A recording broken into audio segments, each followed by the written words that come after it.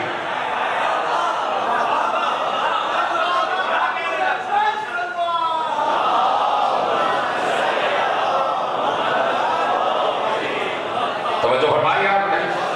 تو قرآن نازل ہوا قلب رسول پر، قلب رسول پر، پورا کا پورا قرآن قلب رسول پر نازل ہوا، پورا کا پورا قرآن۔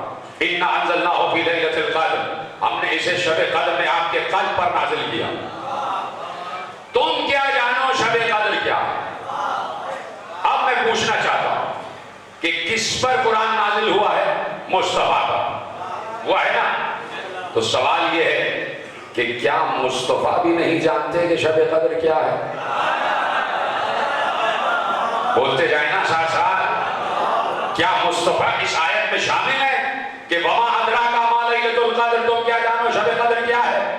یہ کیسے ہو سکتا ہے کہ مصطفیٰ کے قلب پر آیت تو نازل ہو اور تفسیر نازل نہ ہو؟ آیت تو نازل ہو لیکن تفسیر نازل نہ ہو، آیت تو نازل ہو لیکن تعویل نازل نہ ہو۔ تو مصطفیٰ پر آیت بھی نازل ہوئی ہے اور آیت کی تفسیر بھی نازل ہوئی ہے۔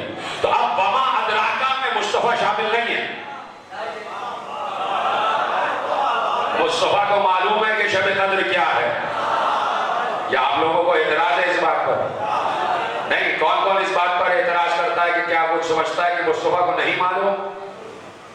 سب جانتے ہیں نا، سب کو یقین ہے کہ مصطفیٰ کو معلوم ہے؟ سب کو یقین ہے؟ بولیے ہاں یا نہیں۔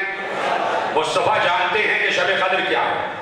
اب یہ مصطفیٰ کا علم 13 رجب کو منتقل ہوا قلب علی میں۔ 13 رجب کو قلب علی میں مصطفیٰ کا علم منتقل ہوا۔ مصطفیٰ نے اپنی زبان دہانے علی میں داخل کی، علی نے لعاب دہانے مصطفیٰ چوسا، تو یہ پورا کا پورا علم رسالت دہانے علی میں داخل ہوا۔ تو اب جو کچھ مصطفیٰ جانتے ہیں وہ سب کا سب علی جانتے ہیں۔ تو اس کا مطلب ہے علی کو بھی معلوم ہے کہ شب قدر کیا ہے۔ علی نے حسن مجتبیٰ تک وہ علم پہنچایا، تو حسن مجتبیٰ بھی جانتے ہیں کہ شب قدر کیا ہے۔ حسن مجتبیٰ نے علم منتقل کیا حسین تک، تو حسین کو بھی معلوم ہے کہ شب قدر کیا ہے۔ حسین نے علم منتقل کیا زین العابدین تک، تو زین العابدین کو بھی معلوم ہے کہ شب قدر کیا ہے۔ زین العابدین نے علم منتقل کیا محمد باقر تک، تو محمد باقر کو بھی علم ہے کہ شب قدر کیا ہے۔ محمد باقر نے علم منتقل کیا جعفر صادق تک، تو جعفر صادق کو بھی علم ہے کہ شب قدر کیا ہے۔ تو اب سائل چلا، سوال پوچھنے والا چلا اور پہنچا امام جعفر صادق علیہ السلام کے دروازے پر۔ اس نے دستک دی، امام نے آواز دی، کون ہو؟ یہ نہیں کہا۔ اس نے دروازے پر دستک دی تو امام نے یہ نہیں کہا کون ہے، بلکہ فوراً کہا ابو بشیر آ جاؤ، سلامت رہیں آپ، ابو بشیر آ جاؤ، دروازہ کھلا ہوا ہے، تمہارا انتظار ہے۔ ابو بشیر آ گئے، امام کے سامنے دو زانو ہو کے بیٹھ گئے، زانو ادب طے کر کے بیٹھ گئے، اور اب کہا مولا ایک سوال ہے۔ کہا کیا سوال ہے؟ قرآن ابن ابراہیم کوفی نے تفسیر قرآن میں جملہ لکھا اور وہاں سے آپ کے حوالے کر رہا ہوں۔ کہا کیا سوال ہے؟ کہا سوال یہ ہے کہ وما ادراک ما لیلۃ القدر، تم کیا جانو شب قدر کیا ہے؟ تو مولا کیا آپ بھی نہیں جانتے کہ شب قدر کیا ہے؟ آواز دی، یہ کیسے ہو سکتا ہے کہ قرآن ہمارے ہی قلب پر نازل ہو اور ہمیں ہی معلوم نہ ہو؟ ہمارے ہی قلب پر نازل ہو اور ہمیں ہی معلوم نہ ہو کہ شب قدر کیا ہے؟ تو کہا کہ مولا کیا میں اس قابل ہوں کہ مجھے بتایا جائے کہ شب قدر کیا ہے؟ کیا میں آپ کا حامل سر نہیں ہوں، حامل اسرار نہیں ہوں، قریبی صحابی نہیں ہوں، کیا آپ مجھے بتانا پسند فرمائیں گے کہ لیلۃ القدر کیا ہے؟ لیلۃ القدر کیا ہے؟ کہا سنو ذرا قریب آ جاؤ۔ جب وہ قریب آیا تو کہا سنو، اللیلۃ فاطمہ فمن ادرک فاطمہ حق معرفتها فقد ادرک لیلۃ القدر۔ کہا سنو، جس نے میری دادی فاطمہ زہرا کی اصل معرفت حاصل کی، اس نے شب قدر کا ادراک کر لیا۔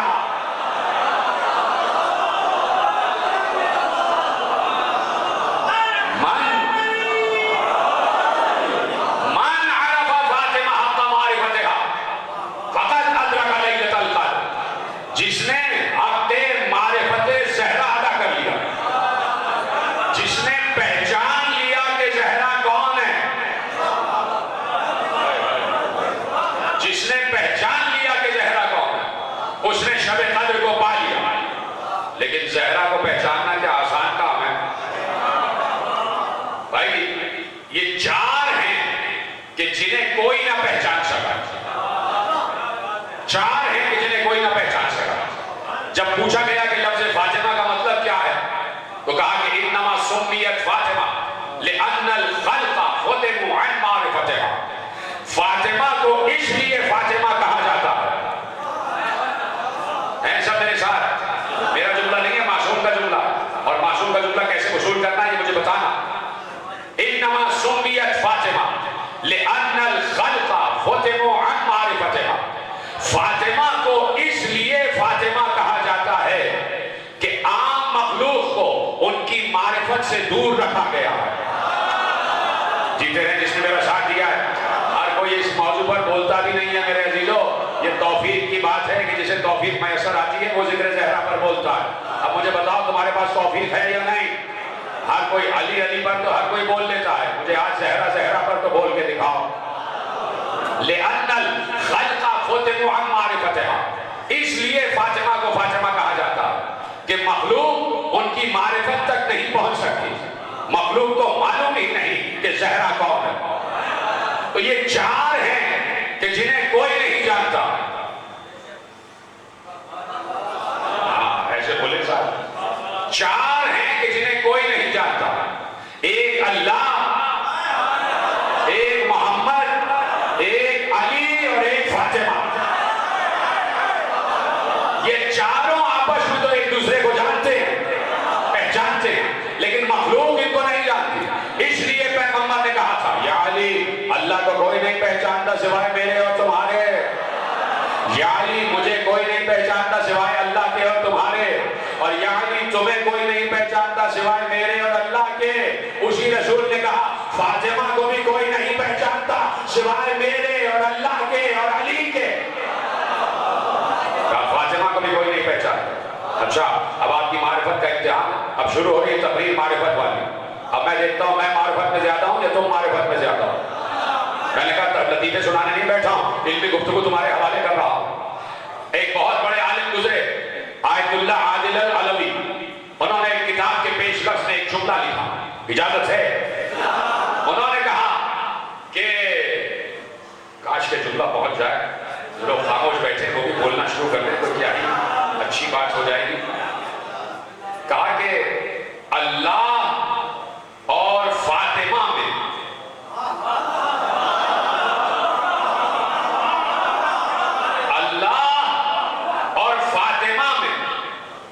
غضب میں اور رضا میں وحدت ہے۔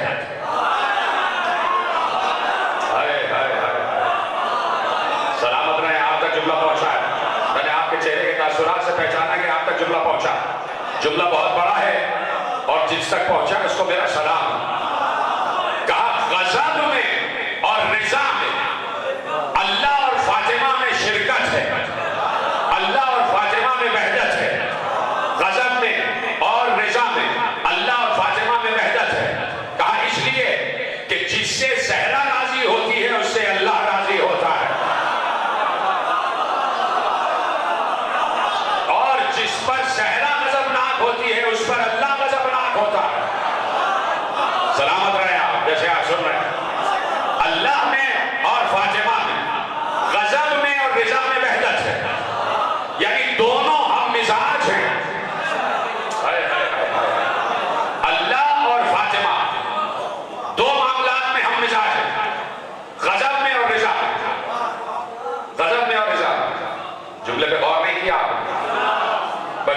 سن رہے ہو جملہ؟ یہ نہیں ہے کہ جس سے اللہ راضی اس سے فاطمہ راضی.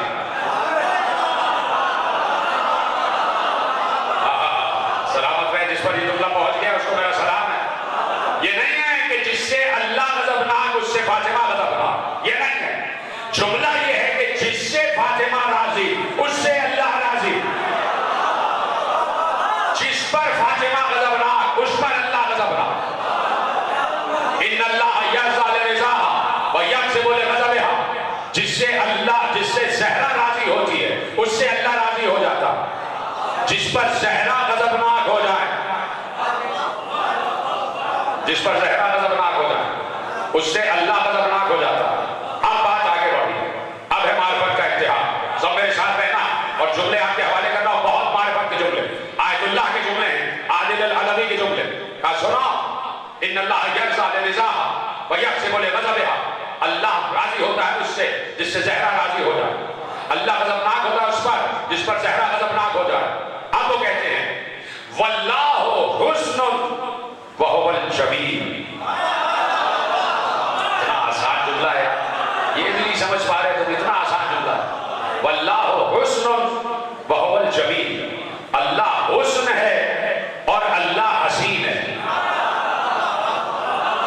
اللہ حسن ہے اور اللہ حسین ہے.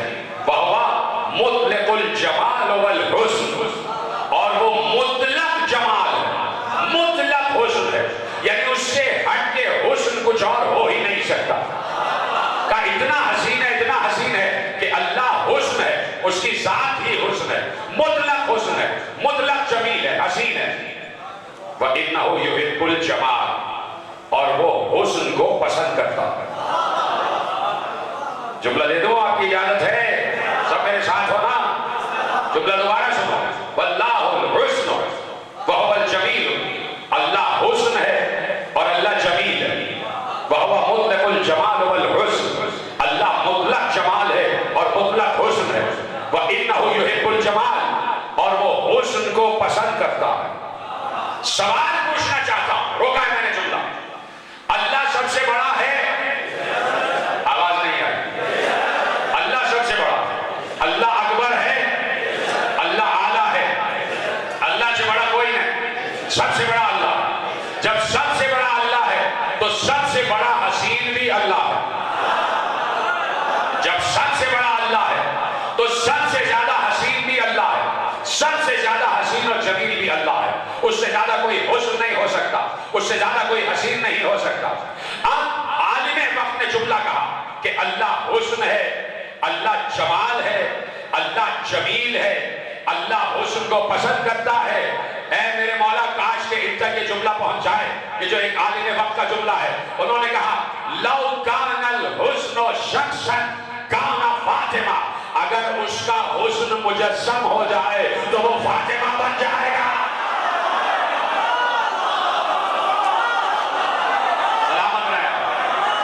سلامت رہے آپ جیسے آپ نے جملہ سنا. لو کان الحسن شخصا لکان فاطمہ.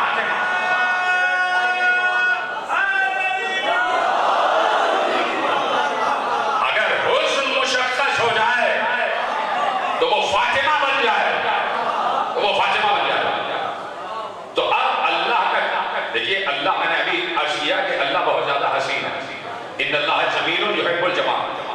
صاحب مشکات شریف نے بھی اس حدیث کو لکھا ہے, ان اللہ جمیل یحب الجمال. اللہ حسین ہے اور حسن کو پسند کرتا ہے. حسین ہے, سب سے زیادہ حسین, اس سے بڑھ کر کوئی حسین نہیں. میں کہوں آپ سے کہ میں نے فلاں بزرگ کو دیکھا ہے بہت حسین تھے, آپ کو یقین نہیں آئے گا. آپ کہیں گے کہ بھئی ہمیں کیسے پتا کوئی حسین تھے؟ حسین ہے. جب تک آپ ان کے چہرے کو دیکھ نہیں لیں گے, جب تک آپ خود ان کا چہرہ نہیں دیکھ لیں گے, سلامت رہیں میرے نوجوان دوست, سلامت رہیں. جب تک آپ خود ان بزرگ کا چہرہ نہیں دیکھ لیں گے تب تک آپ کو یقین نہیں آئے گا کہ بھائی واقعی وہ حسین ہے یا نہیں. اللہ دعویٰ کر رہا ہے میں سب سے زیادہ حسین ہوں, مجھ سے زیادہ حسین کوئی نہیں ہے. تو اب پوچھا جائے گا پروردگار ہمیں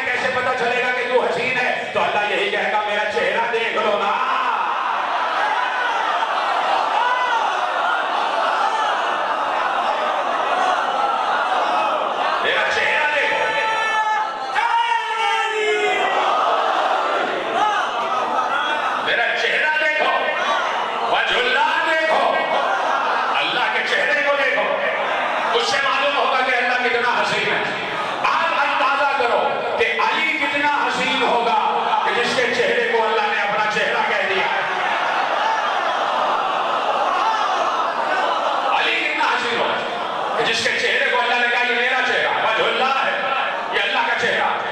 تو اب حسن جب علی کی طرف گیا تو وجہ اللہ ہو گیا. علی وجہ اللہ ہے نا، اللہ کے حسن کا مرقع. اور ادھر عالم وقت نے کہا کہ اگر حسن مشخص ہو جائے تو وہ زہرا بن جائے گا، تو وہ فاطمہ زہرا کی شکل میں نظر آئے گا. تو اب کیسے مسئلہ حل ہو؟ ادھر علی بھی اللہ کا چہرہ اور ادھر زہرا بھی اللہ کا حسن. تو مسئلہ دونوں میں حل کیسے ہو؟ اے میرے مولا کاش کے جملہ ان تک پہنچ جائے. ادھر علی بھی اللہ کا چہرہ اور ادھر زہرا بھی اللہ کا حسن. تو اب مسئلہ ایسے حل ہوگا، علی اللہ کا وہ چہرہ جو نظر آ رہا ہے، زہرا اللہ کا وہ چہرہ جو حجاب میں ہے.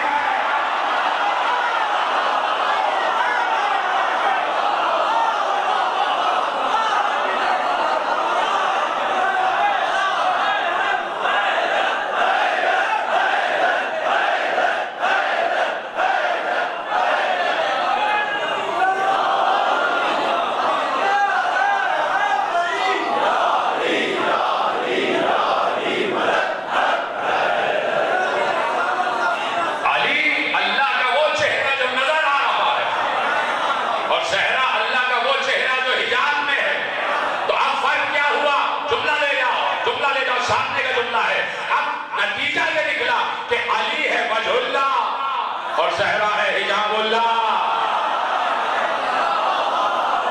نتیجہ سامنے آ گیا، علی ہے وجہ اللہ اور زہرا ہے حجاب اللہ.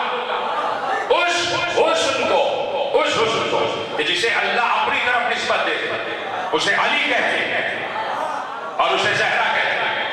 لو کان الحسن شخصا لکان فاطمہ. اگر حسن مشخص ہو جائے تو وہ فاطمہ بن جاتا. تو بھائی مشخص تو ہوا کہاں؟ اس کو سمجھ آ گیا، اس کو میرا سلام ہے. سلامت رہے میرے نوجوان دوست، مسکرا رہے ہیں، جملے آپ تک پہنچ گئے. تو بھائی حسن مشخص تو ہوا نا، زہرا نظر تو آ رہی تھی نا رسول کو، علی کو، حسن و حسین کو. یہ قرآن نے بڑے مقامات پر بہت واضح الفاظ اور بہت حجاب میں بھی ذکر زہرا کیا، کبھی چھپا کے کیا ہے اور کبھی واضح الفاظ میں کیا. قرآن نے کہا مَن یُؤْتَ الْحِکْمَةَ فَقَدْ أُوتِیَ خَیْرًا کَثِیرًا. سورہ بقرہ میں ارشاد فرمایا ہم نے جسے حکمت عطا کی ہے اسے ہی خیر کثیر عطا کیا. مَن یُؤْتَ الْحِکْمَةَ فَقَدْ أُوتِیَ خَیْرًا کَثِیرًا. ہم نے جسے حکمت عطا کی ہے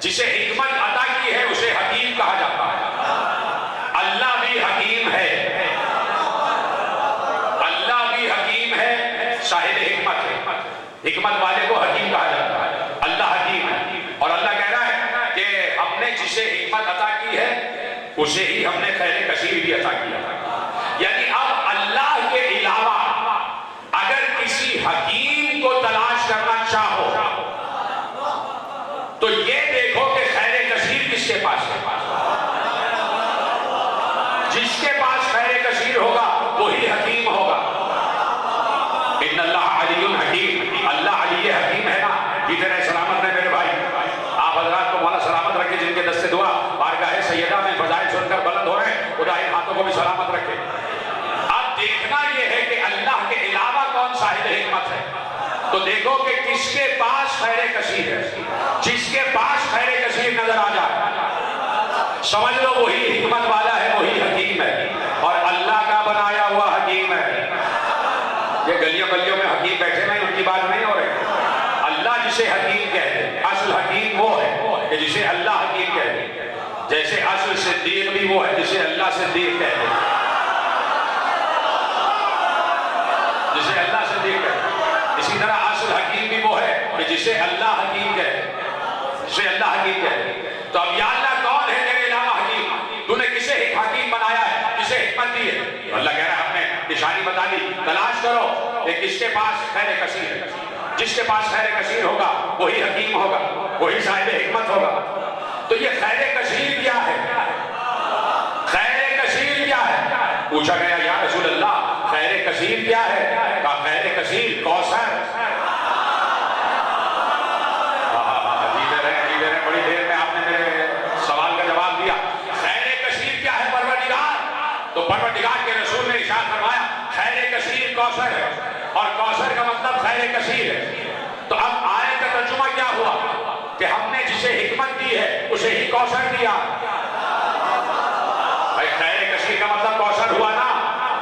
ترجمہ کیا ہوا؟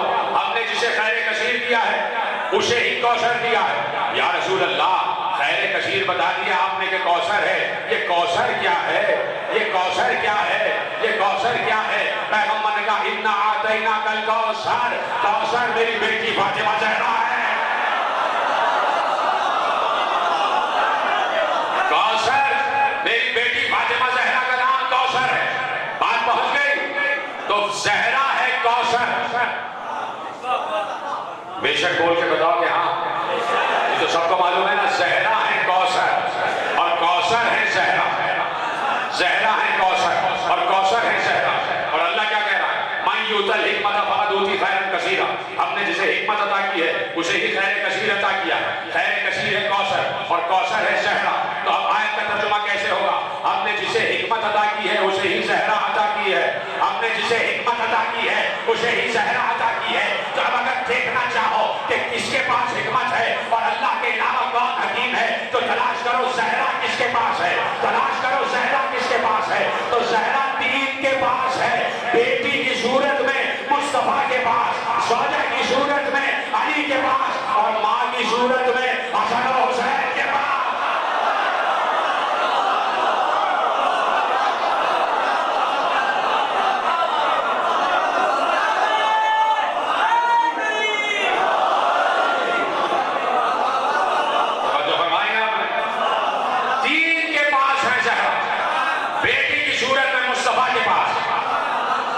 زوجہ کی صورت میں علی کے پاس اور ماں کی صورت میں حسن و حسین کے پاس۔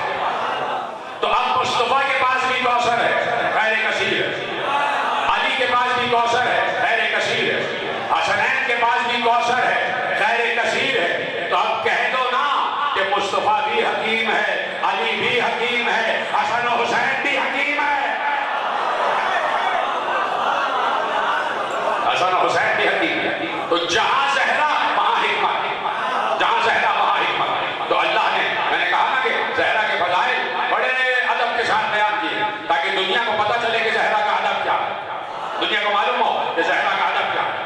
اب اسی مصطفیٰ نے کہا، ختم ہو رہی یہ بات، رضا بادشاہ سے بھی تشریف لے آئے، اسی مصطفیٰ نے کہا جس نے یہ آیتیں سنائی، اسی مصطفیٰ نے کہا کہ لولا علی لما لفاطمہ کفواً علی وجہ الارض، اگر علی نہ ہوتے تو زہرا کا کوئی کفو نہیں تھا، زہرا جیسا کوئی نہیں تھا، زہرا کا ہمسر کوئی نہیں تھا۔ علی ہے زہرا کا ہمسر، علی ہے زہرا کا ہمسر۔ بہت عظیم کتاب ہے سنن ابن ماجہ، سیاستہ کی کتاب ہے سنن ابن ماجہ۔ سنن ابن ماجہ میں حدیث لکھی ہے کہ علی نے کہا، اجازت ہے؟ سنن ابن ماجہ میں مولا کائنات کی ایک حدیث درج ہے، صاحب سنن کہتے ہیں کہ علی نے کہا، عربی سے سمجھنا، عربی ہی سے سمجھ جانا کہ جملہ کیا ہے، اور بہت آسان جملہ ہے، مشکل جملہ نہیں۔ صاحب سنن ابن ماجہ نے لکھا کہ علی نے کہا انا الصدیق الاکبر،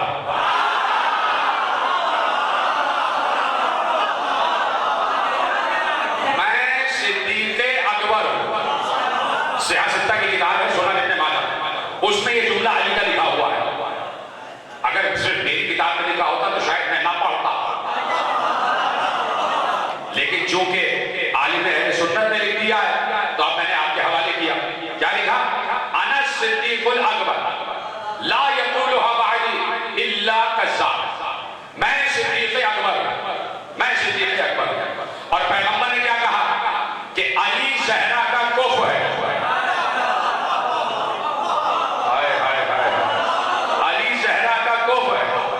تو جب علی صدیق اکبر ہے تو زہرا صدیقہ کبریٰ ہے۔ جب علی صدیق اکبر ہے تو زہرا صدیقہ کبریٰ، دونوں ایک دوسرے کے کفو ہیں۔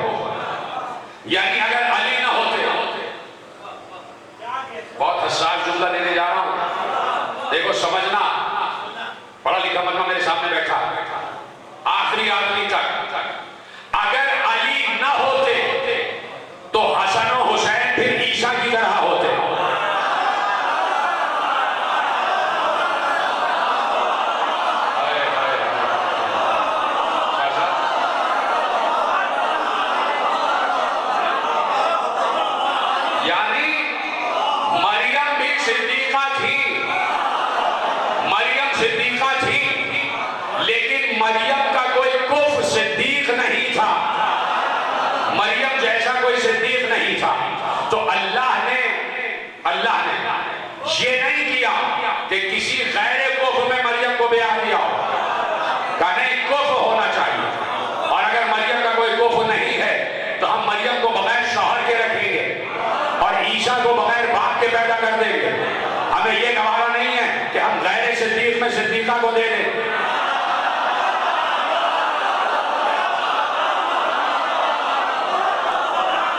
جناب مریم کے لیے کہہ دیا، ہمیں یہ گوارا نہیں ہے کہ ہم غیر صدیق میں صدیقہ کو دے دیں۔ ہم کفر دیکھتے ہیں، جب مریم جیسا اس عہد میں کوئی صدیق تھا ہی نہیں تو ہم نے چاہا کہ مریم کا عقد نہ ہو، مریم کی شادی نہ ہو اور عیسیٰ بغیر باپ کے آ جائے۔ تو اگر علی بھی نہ ہوتے تو پھر زہرا کا رشتہ کسی سے ہو نہیں پاتا، اس لیے کہ صدیقہ کے لیے صدیق ہی چاہیے، صدیقہ کے لیے صدیق ہی چاہیے۔ تو زہرا صدیقہ کبریٰ تو علی صدیق اکبر۔ تو اب زہرا کا شوہر ہونا یہ کس کا شرف ہے؟ لوگ کہیں گے کہ یہ زہرا کا شرف ہے کہ علی ان کا شوہر ہے۔ آؤ علی سے پوچھتے ہیں، آؤ علی سے پوچھتے ہیں، ختم ہو گئی بات۔ وہ علی کہ جس نے بہت بڑے بڑے خطبے دیے اور خطبوں میں اپنے مرتبے پر، اپنے رتبے پر فخر کیا اور فخریہ بیان کیا، وہ علی جس نے فخریہ کہا کہ انا الذی عنده مفاتیح الغیب لا یعلمها بعد محمد صلی اللہ علیہ وآلہ غیب، انا الذی قال فیہ محمد صلی اللہ علیہ وآلہ انا مدینۃ العلم وعلی بابها، انا ذو القرنین المذکور فی الصحف الاولی، انا آدم الاول، انا نوح الاول، انا ابراہیم الخلیل حین القی فی النار، انا حقیقت الاسرار، انا مونس المؤمنین، انا فتاح الاسباب، انا منجی العیون، انا داہی الارضیین، انا سماک السماوات، انا ترجمان وحی اللہ، انا خادم علم اللہ، انا جب اللہ، انا اذن اللہ، انا ید اللہ، انا عین اللہ، انا وجہ اللہ۔ وہ علی جو فخر سے کہہ رہا تھا، فخر سے جملہ ضائع نہ ہو، وہ علی جو فخر سے کہہ رہا تھا کہ میں اللہ کا ہاتھ ہوں، وہ علی جو فخر سے کہہ رہا تھا، علی کا فخر یہ تھا کہ علی اللہ کا ہاتھ ہے، علی کا فخر یہ تھا کہ علی اللہ کی آنکھ ہے، علی کا فخر یہ تھا کہ علی اللہ کا پہلو ہے، علی کا فخر یہ تھا کہ علی اللہ کی زبان ہے، علی کا فخر یہ تھا کہ علی اللہ کا چہرہ ہے۔ تو وہ علی جو فخر سے کہہ رہا تھا کہ میں اللہ کا چہرہ ہوں، وہ علی جو فخر سے کہہ رہا تھا میں اللہ کی آنکھ ہوں، وہ علی جو فخر سے کہہ رہا تھا کہ میں اللہ کا ہاتھ ہوں، وہ علی جو فخر سے کہہ رہا تھا کہ میں اللہ کی زبان ہوں، اسی علی نے فخر سے کہا کہ میں بطول کا شوہر ہوں۔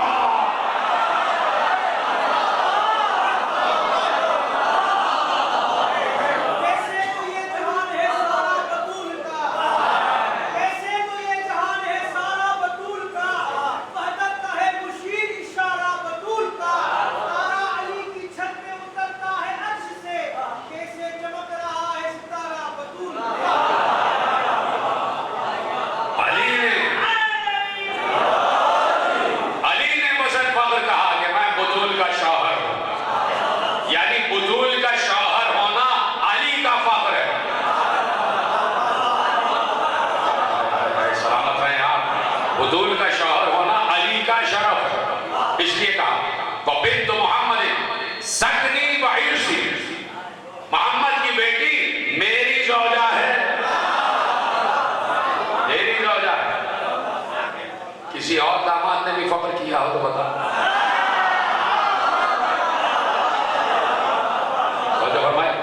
تو علی کفو زہرا ہے، علی کفو زہرا ہے اور زہرا کفو علی ہے۔ اور جیسے ہی زہرا کا ہاتھ علی کے ساتھ ہوا، رسول نے زہرا کا ہاتھ علی کے ہاتھ میں دیا اور کہا کہ یا علی، یہ صرف میں اپنی بیٹی تمہیں نہیں دے رہا، یہ میں اپنی امانت تمہیں دے رہا۔ زہرا میری امانت ہے، یا علی میری امانت کی حفاظت کرنا، میری امانت کی حفاظت کرنا۔ جس وقت زہرا وصیتیں کر رہی تھی علی سے تو علی نے زہرا کا ہاتھ تھام کر روتے ہوئے کہا تھا زہرا مجھے معاف کر دیجیے گا، آپ کے بابا نے امانتاً آپ کو میرے سپرد کیا تھا، لیکن میں کیا کروں کہ آپ کو میرے گھر میں چکی چلانا پڑی، آپ کو میرے گھر میں چرخا چلانا پڑا، آپ کو میرے گھر میں جھاڑو دینا پڑی، اور اے زہرا ذرا ہائے ضرور کہہ دینا کہ علی نے روتے ہوئے کہا تھا یہ جملہ، اے زہرا میرے ہی گھر میں جلتا ہوا دروازہ آپ کے اوپر گرا، اجرکم اللہ، اے زہرا میرے ہی گھر میں جلتا ہوا دروازہ آپ کے اوپر گرا، زہرا مجھے معاف کر دیجیے گا۔ زہرا نے ایک بار روتے ہوئے کہا یا علی مجھے آپ سے کوئی شکایت نہیں ہے، مجھے آپ سے کوئی شکایت نہیں ہے، بس صرف یہ کیجئے گا کہ میرے بعد میرے بچوں کا خیال رکھیے گا، میرے حسن و حسین زینب و ام کلثوم کا خیال رکھیے گا۔ ختم ہو گئی بات، زینب کو بلایا اور زینب کو بلا کر وصیت کی کہ زینب تم جانتی ہو نا کہ اماں جانے والی ہے، میں اب اس دنیا سے جانے والی ہوں، زینب میں تم سے وعدہ لینا چاہتی ہوں اب حسین کی ویسے حفاظت کرنا جیسے ماں زہرا حفاظت کرتی ہے، اے زینب مجھ سے وعدہ کرو کہ حسین کو پیاس بہت لگتی ہے تو حسین کو پیاسا نہ رہنے دینا، اور اے زینب تیسری وصیت یہ ہے کہ جدھر حسین جائے ساتھ ساتھ جانا، جدھر حسین جائے ساتھ ساتھ جانا۔ زینب نے کہا اماں جیسا تم کہہ رہی ہو ویسا ہی کروں گی۔ ختم ہو گئی گفتگو۔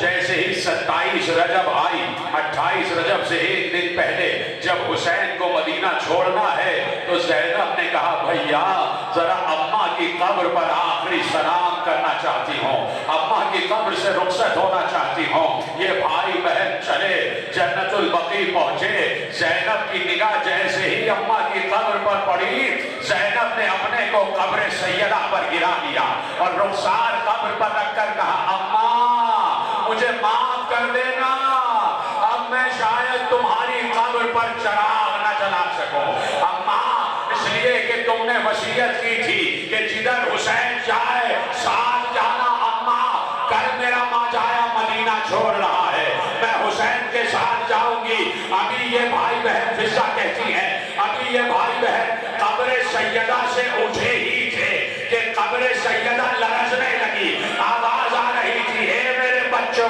اپنے کو تنہا نہ سمجھنا، میں اجڑی ہوئی ماں وعدہ کرتی ہوں کہ جدھر جدھر تم جاؤ گے یہ زہرا بھی ساتھ، جدھر تم جاؤ گے یہ زہرا بھی ساتھ جائے گی۔ اب مجھے بتاؤ آخری جملہ تقریر کا، اب مجھے بتاؤ کہ یہ کیسے ہو سکتا ہے کہ حسین کا قافلہ جہاں پہنچا ہو وہاں زہرا نہ پہنچی ہو، وہاں زہرا نہ پہنچی ہو؟ ارے زہرا تو پہلے پہنچی، حسین کربلا بعد میں پہنچا، حسین کربلا بعد میں پہنچا۔ شب عاشور آئی، حسین اپنے صحابی کو لے کے برآمد ہوئے اور کہا آؤ میں تمہیں کربلا دکھاتا ہوں۔ حسین ایک ایک مقام پہ رک کر کہہ رہے تھے اے ہلال ابن نافع یہ وہ مقام ہے جہاں عباس کا دایاں شانہ کٹے گا، آگے بڑھ کر کہا یہ وہ مقام ہے جہاں عباس کا بایاں بازو کٹے گا، آگے بڑھے کہا یہ مقام وہ ہے جہاں قاسم کی لاش کے ٹکڑے جمع کروں گا، آگے بڑھے ایک بار جگر پکڑ کے بیٹھ گئے، کہا ہلال یہاں علی اکبر کے جگر سے پنچھی کا بال، آگے بڑھ کے ایک مقام پر بیٹھ گئے، ہلال نے کہا مولا یہ کون سا مقام ہے؟ کہا یہاں علی اصغر میرے ہاتھوں پہ دم توڑ رہا ہوگا، علی اصغر کے گلے سے تیر سے شعبہ پار ہو جائے گا۔ ہلال رونے لگے، ہلال نے کہا میرا مولا ایک مرتبہ اٹھا اور نشیب میں چلا گیا، ایک نشیب میں گیا، اب جو میں نے آگے بڑھ کے دیکھا تو میرا مولا حسین زمین پر ایسے لیٹا ہوا تھا جیسے کوئی بچہ اپنی ماں کی گود میں لیٹا ہوتا